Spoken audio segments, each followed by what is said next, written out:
Welcome to Lift the Lid Leadership 423, and I'm your host, Matt Yeager. I'm so glad that you've joined me again.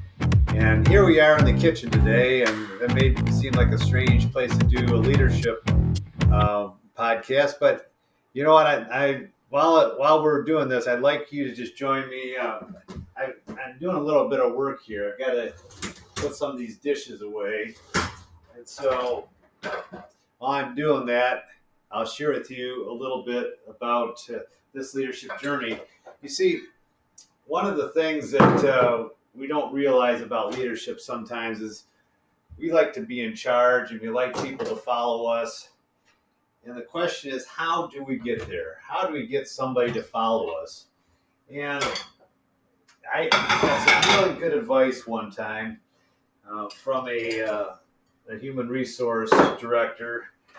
As I was a young guy growing up, and the first time I really heard it was this whole idea of leadership as influence. And so if leadership is influence, it's not necessarily a top-down approach. The best way that we impact people and the more they want to follow us is because they choose to follow us, not because they have to follow us. And, you know, one of the things that I know my wife really appreciates is when I show up and I help do some of the tasks around the house, you know, like these dishes. And so that takes a lot of the pressure off of her in the midst of all that. You know, just as easy it can be done with a broom and a dustpan.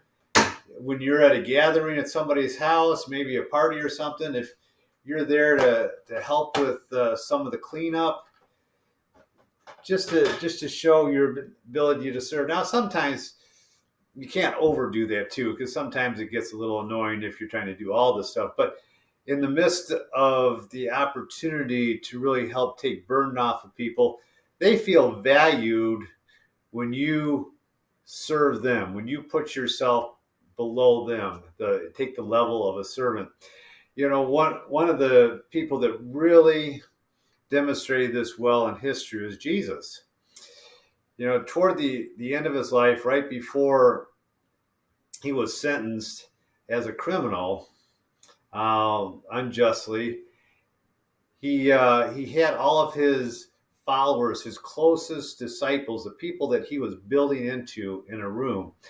And back in the day, you know, they didn't have like normal shoes and socks like we do. They walked in these dusty roads. They had sandals, and so their feet would get dirty along the way.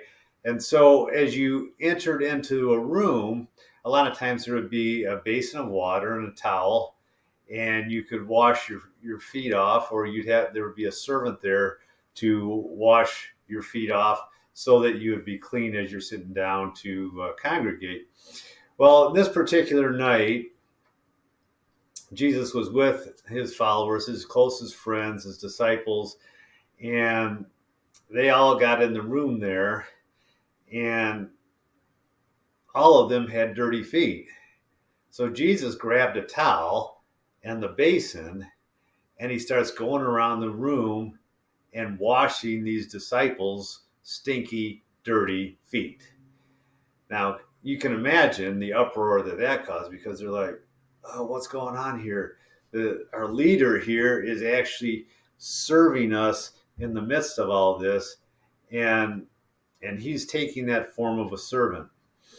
And one of the disciples, Peter, at that point just said, you know, you're not going to wash my feet. And Jesus is like, no, listen, I'm setting you an example. If you don't let me do this, you're not going to understand how to do this in the future. So he went around the room and washed all of their feet. There's another time earlier, he heard his disciples arguing about who was going to be the greatest, because, you know, they had these dreams that Jesus was going to be this conquering king and that he was going to rule there. And so they thought that they were going to be like next in command. And so these disciples were arguing back and forth. And Jesus says, no, you guys aren't getting it. He said, the one who wants to be the greatest is the one who is the greatest is the one who is the servant of all. The one who takes that moment and serves others um, as if they are better than himself. And you know what? I don't know if you've ever experienced this when somebody has cared for you and has served you and has humbled themselves before you in order to serve you, and how valued that made you feel. So, as a leader, the more we're able to serve those that we are leading, the more loyal they become to us, the more connected they are to us, and it increases their motivation to do the things that we're asking them to do. So I would just ask you to think about this. What does it take? What does it look like to serve those around me? And sometimes it's not even the people that we would expect that are closest around us. Sometimes it's serving people that normally we would think are serving us, or valuing people that, it's amazing to me how many times I have unknowingly served someone, and then later on they become in a position where they can actually help me accomplish a task or a goal or a project that I'm working on, simply because I didn't worry about what their position was at the time, but because I served them in that moment, they gained influence later on that I didn't see coming, and then they were able to help me as well. You never know who you're investing in, that when you humble yourself, when you invest in them, that it may come full circle back around where they're willing to serve you.